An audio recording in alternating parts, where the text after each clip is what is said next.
All right.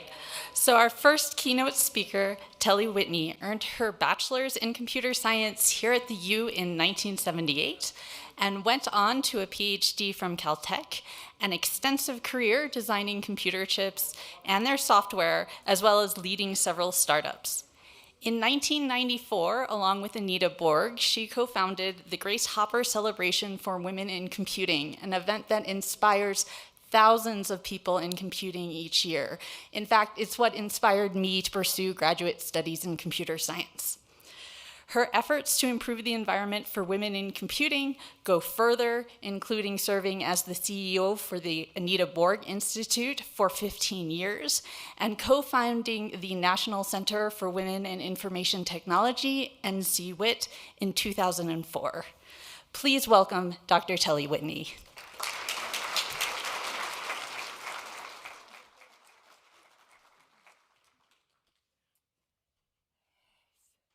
Okay, so is it on? So 1, 2, 3. Can you hear me? Okay, there we go.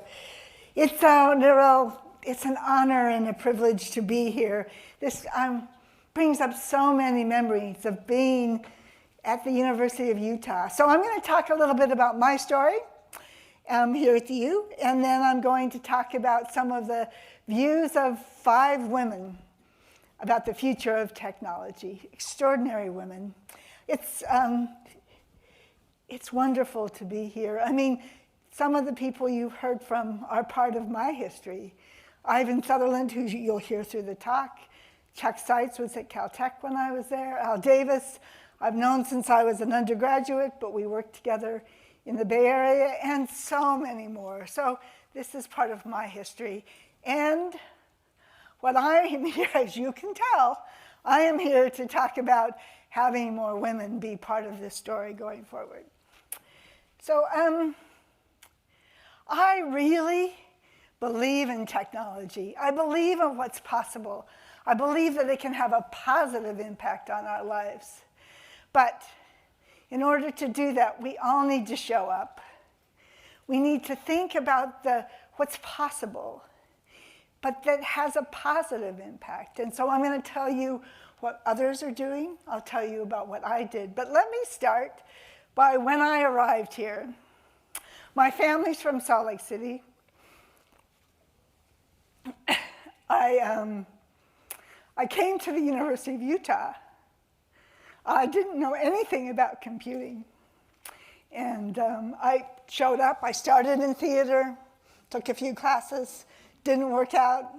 Took some political science, didn't work out. Took English. I really didn't know. And I'd love to, and so I took a test that compared my interest to other interests, called an interest inventory test, and programming came out really high. So I thought, I need to find out what this programming is all about. So I took a computer class. Let's see. This is what it looked like. So you've got to imagine, this is mid-70s. We used card decks. We took these cards, huge stacks of cards, turned them into the computer office, got back a listing in half an hour. Those of you who code, think about what that means. You're trying to debug, and you get feedback once an hour. I've spent many an all-nighter here. And, but I loved it. I loved what we could do. I loved being able to solve these logic problems. The computer that you see on the screen was a Sperry Univac. Yes, there was a tech corridor even then in Salt Lake City. It looked a little different. I mean, there was a huge presence of Sperry Univac. And that was what the computer system, the computer office used. This computer you see on the screen is the one that I used at my first job at Sperry Univac. I programmed it. I typed in the code with the switches on the front. It was such a rewarding experience because I knew what a computer looked like. But more than anything else, I loved it. I loved the classes. Viavant helped me. I took Elliott Organics class. He introduced me to all of what computer science looked like. I mean, it was a magical time. But, as you can see, there were not very many women here. But there were women. My COBOL class, the first class I took, yes, I took COBOL. That's because I didn't know any better, but but it was a woman teaching the class. There was a graduate student named Fran Hunt that was here. So unconsciously, there were other women around. And I was so excited to find a discipline that I loved that I didn't really pay attention to the lack of women. And I'll talk more about that. So I went ahead and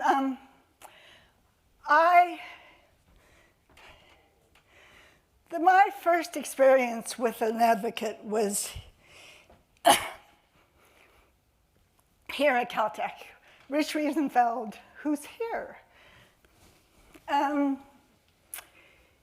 took a class from him, and he said, I want to introduce you to somebody. And he introduced me to Ivan Sutherland, who's also here. And Ivan invited me to apply to Caltech.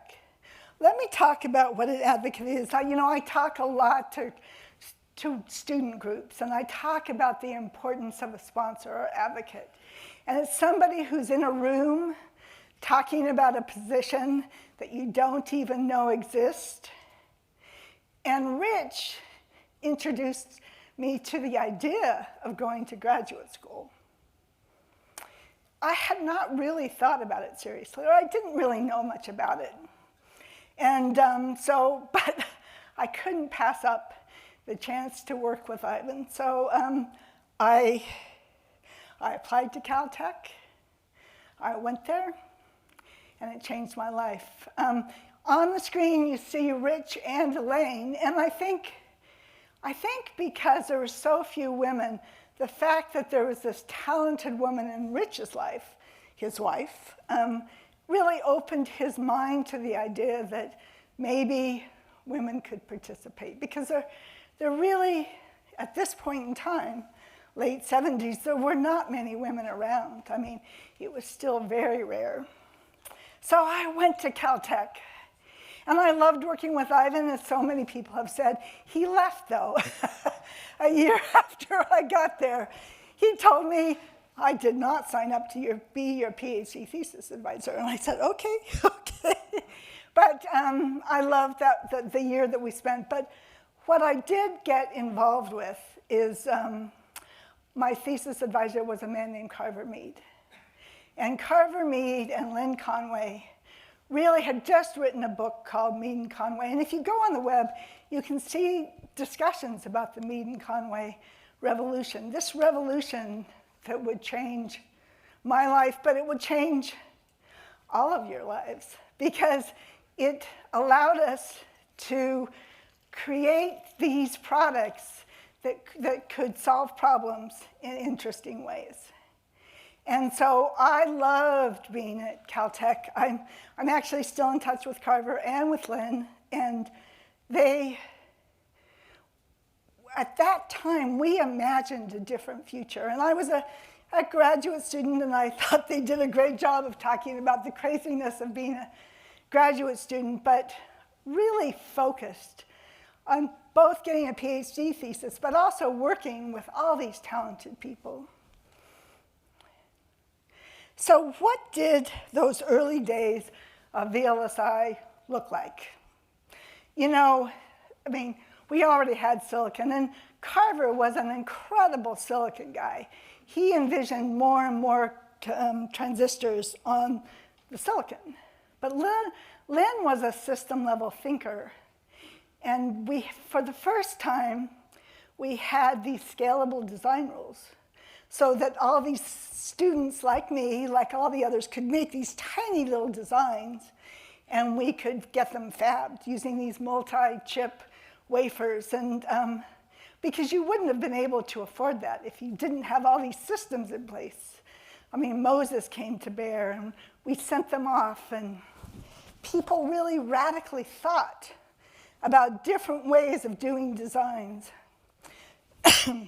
Jim Clark, who I think is here, was one of the early people who really said, do you need a special purpose processor? At least in my world. There were many others. I mean, NVIDIA is one of the businesses that really has made a lot of products that use these special purpose processors. Because if you look at the transistors growing, first of all, the processors, the x86 and now ARM, I mean, they used top-of-the-line process and RAM. But what really made this whole revolution interesting was these special purpose designs. Something that brought something different, that was novel. What you see on the screen is something that I did at a startup called Malleable Technologies, and this was a special purpose processor for DSP. So it did DSP operations well. We brought to market a voice over IP processor. Now then, there was the dot-com bust, and so it went its own way. But still, I love this idea of being part of a future where we could create something that looks different than what we have today. Moore's Law, if you look at what is possible, and by the way, Carver named Moore's Law. He worked a lot with Gordon Moore, so it was his idea, and they really thought that it would keep doubling. And the thing that's been really amazing and really informs our future is that it did. It took some pretty sophisticated kinds of technology to make that happen, but it did. And so the AI, which, I mean, my first job, we had AI, but they couldn't do anything because they didn't have the computing.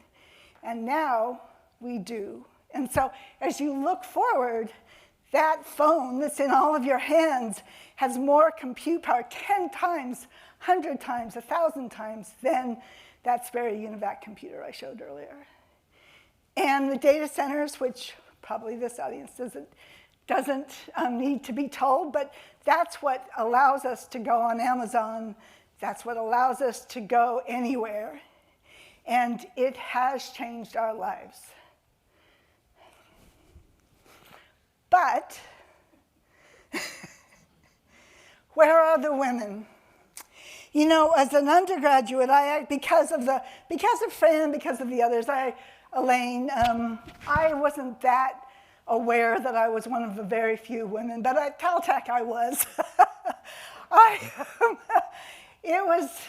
I loved the work that we did, but I got very tired of sticking out in ways that I didn't always enjoy. So when I got to Silicon Valley and I participated in a number of chip startups, I also set out to find other women.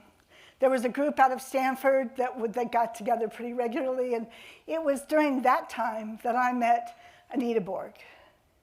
Now, Anita and I created the Grace Hopper Celebration of Women in Computing in 1994. It was about 500 people, but it really was intended to celebrate the achievements of all these remarkable women who were around. There weren't very many of them, but there were some remarkable women. I remember, it was a lot of work. CRA, which is the Computing Research Association, which is what most academic institutions belong to in computing, they were the fiscal sponsor. NSF provided scholarships for all these women students. And they came. Anita and I stood up on the balcony, and we watched all these women come in. I'd never seen so many women, and I knew this is my tribe. This is where I belong. And it's grown. In the center of this, you see the growth of the conference. This is the numbers of attendees. But we got together with industry, something called Latinas in Computing. This is a community that brought together women from a Latina background. So there was all kinds of different things, but it was always a celebration, as you see from the dance floor. I mean, we loved to enjoy. And I will tell you that that is what brought so many of the women there, was that they left feeling energized, and they took it back for the year. Now, it was also became a place to recruit top-notch talented women, which is still true today. Okay, so what I want to do is talk about some of the achievements of some remarkable women. Why do we care if women are part of our future? Well, think about some of the really tough problems. I mean, you've heard some of it earlier. You see all these hard problems that we have to solve, and you want the full set of brains. And women are half of the population, so we want them there. So what I'm going to do now is talk about 5 women. I'm also going to share their story because I think it's interesting to see the roadmap of how they got into computing, but also talk about where their vision is. And these are their ideas, every one of them I've talked to, not mine. But I think it's important. And I want to start with Ashley Conard because she embodies everything that I talk about. She came to in the same way that Rich changed my life and opened up the possibilities for what my future looked like. When Ashley came to Grace Hopper for the first time, it changed her life. She was brought to the Grace Hopper conference by one of her faculty. Many universities, they bring groups of students because they have seen that it really helps them to retain those female students. And that's how Ashley came. And not only did she stay in computing, she was energized by it. She came back in her junior year and discovered by hearing a talk at Grace Hopper about biological computing. And with that, she went to Brown. She just got her PhD last fall in computational biology, and she's now at Microsoft Research. She really believes that you can provide a platform for clinicians and researchers to be able to quickly evaluate drugs and clinical approaches. So this is her view of what might happen. And she starts with a lot of data. She makes sure that this data comes from very diverse set of people, very different for different diseases, different places in their disease. And then based on this massive data, she creates an AI model. And then the AI model allows clinicians and people who have developed drugs to quickly evaluate different alternatives. And if you look at computing, you see more and more that computing, the interesting problems in computing are marrying computing with other disciplines. And in this case, it's medicine. So building on that, I'd like to introduce Cecilia Aragon. Cecilia I've known since the 1997 Grace Hopper celebration. She was a co-founder of the Latinas in Computing. So, and the picture in the lower right, well, my left, your right, is when the Latinas in Computing was founded. She has a PhD from UC Berkeley. She has a strong mathematical base. And she's now at the University of Washington. She really believes that if you look at data that you need to introduce humans into the equation. She does, in fact, she just wrote a book called Human-Centered Data Science. And here's the thing, is that you want to be, computers are great at processing this data. So the key is to be able to figure out when to inject the humans to help inform the outcomes. One of the problems that she did was working with looking for supernovas. And so the Mount Palomar telescope took all this data every night. They ran some algorithms over it, and then for interesting problems, they sent it over to the telescope in Hawaii. There, that's a much more expensive telescope. So there but they took the locations and they looked at various places out in the sky. And at that point, they involved this locationally diverse team to look at the data and really choose which of these many choices are the most interesting ones that would look for supernovas. And that's one example of how she's integrating humans into the data analysis. And building on that, I go to Fei-Fei Li. So Fei-Fei is the director of Human-Centered Artificial Intelligence at Stanford. She's also a co-founder of something called AI for All, which is creating the next generation of AI leaders. I'm on the board. So Fei-Fei is a first-generation immigrant. When she was an undergraduate, on the weekend, she worked in her family's dry cleaning place. She really embodies that first-generation immigrant.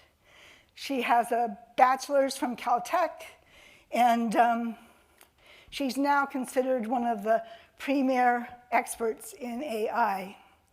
Some of her early work was in something called ImageNet, which created a database of images that was used for image recognition. But I have to read this. Fei-Fei says, since the dawn of human civilization, we innovate.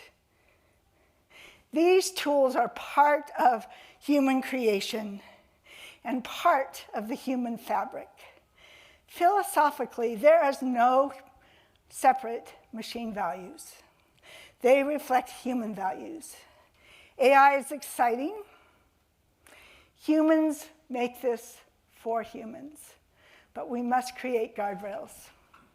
She's worked extensively with the medicine as well as computing, but she's very focused on how do you do this in an ethical way. And as you think about the ChatGPT results that are all over the news, remember that all that response came from us.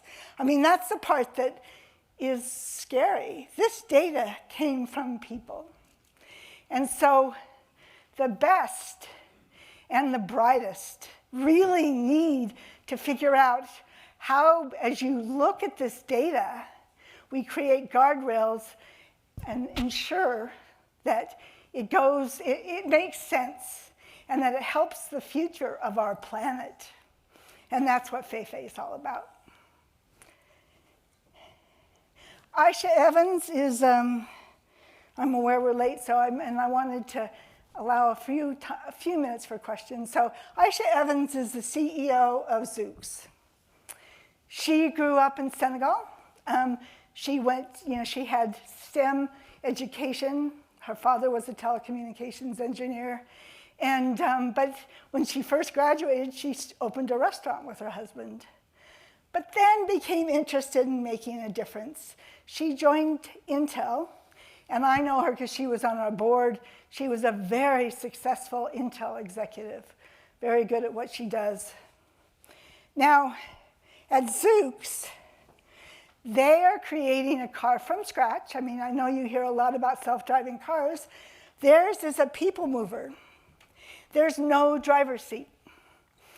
So they really want to be able to create technology that will move us around in the future. Amazon bought Zoox and are investing heavily in this because they believe this is important. And I believe that we will see this in the years to come. I think I'm writing a book on culture at companies, and I interviewed Aisha. These are a couple of quotes from her that I feel like are really important. Going back to this idea of the advocate or sponsor, she really recommends that you choose people, mentors and sponsors from the majority population. As an aside, I mean, I talked about Rich earlier.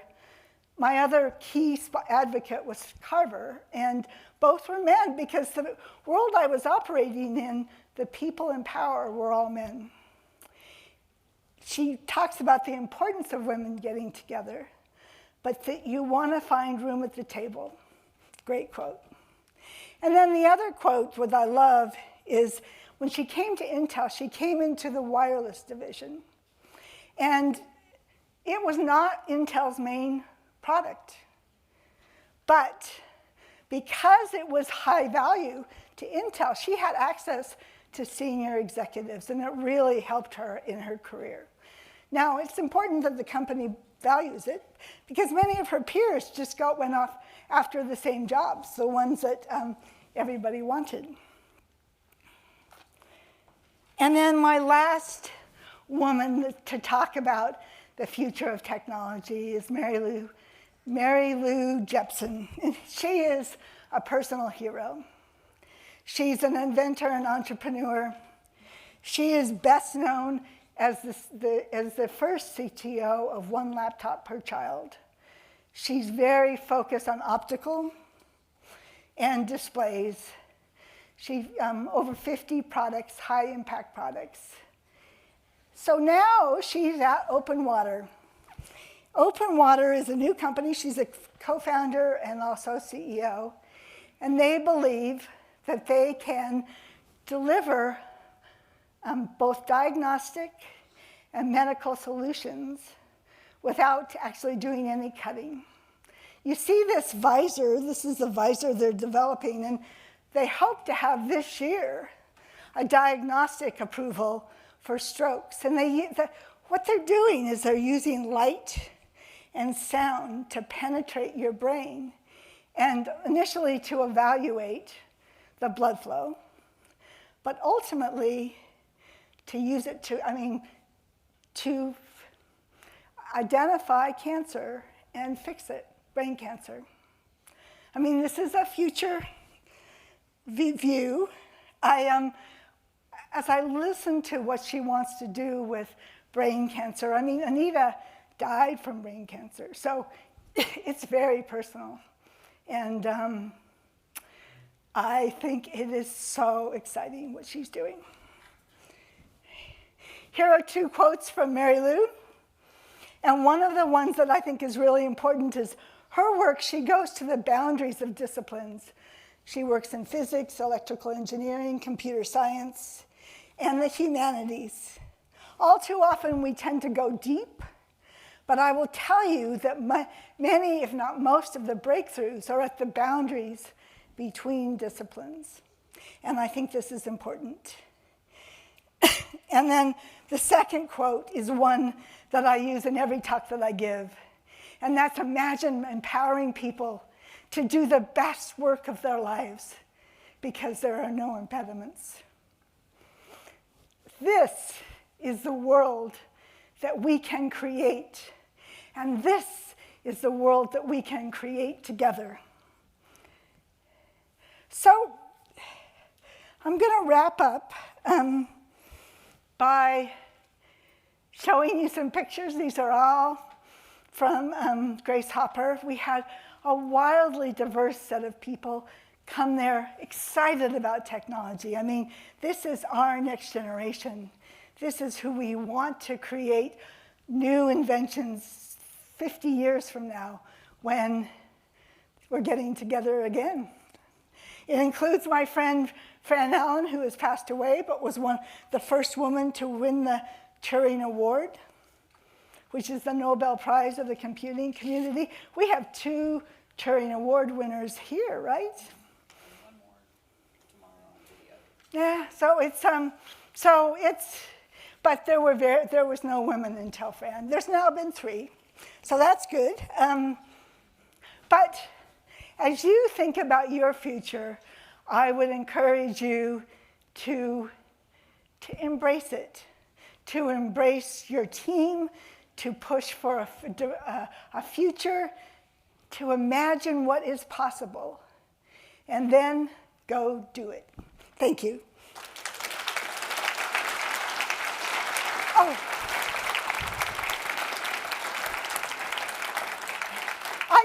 I wanted to, is there time for a couple of questions? Okay, and I also wanted to mention that there's a book coming out in April about, if you're interested in women in STEM, this is, it'll come out in April. It includes Maria Clave, Cecilia Aragon, me, Rita Caldwell, some amazing women. And I'd encourage you to take it. And I'm happy to answer questions as long as you want, understanding that many of you may want to head to lunch. Okay.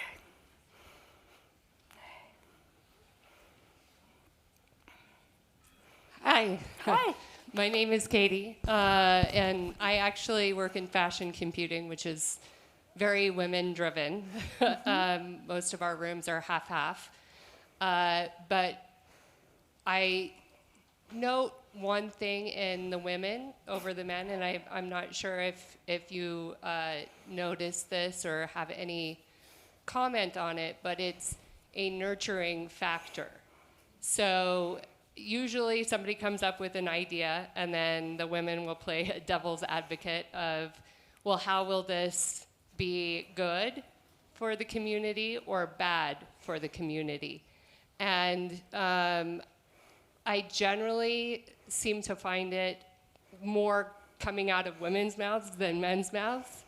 And I think that impacts the overall community of what we want to start seeing in the world of clothing, and really accepting people where they're at in their life and making better product, right?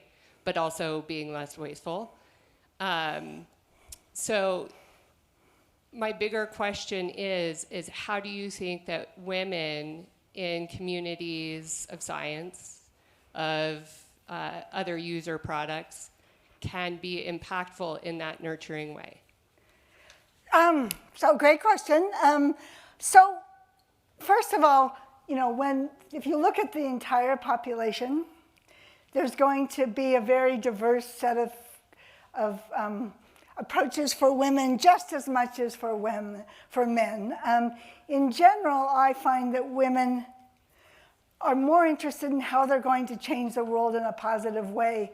You look at these 5 women that I chose. This was not a criteria for choosing them, but all of them are looking at the positive impact on the world. This is one of their driving forces.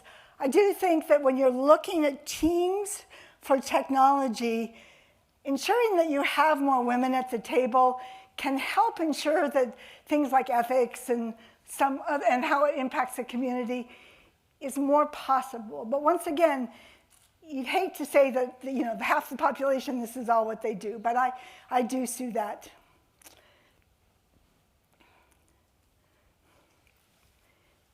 Oh, come on. Okay, a hungry lot. Yes, Elaine.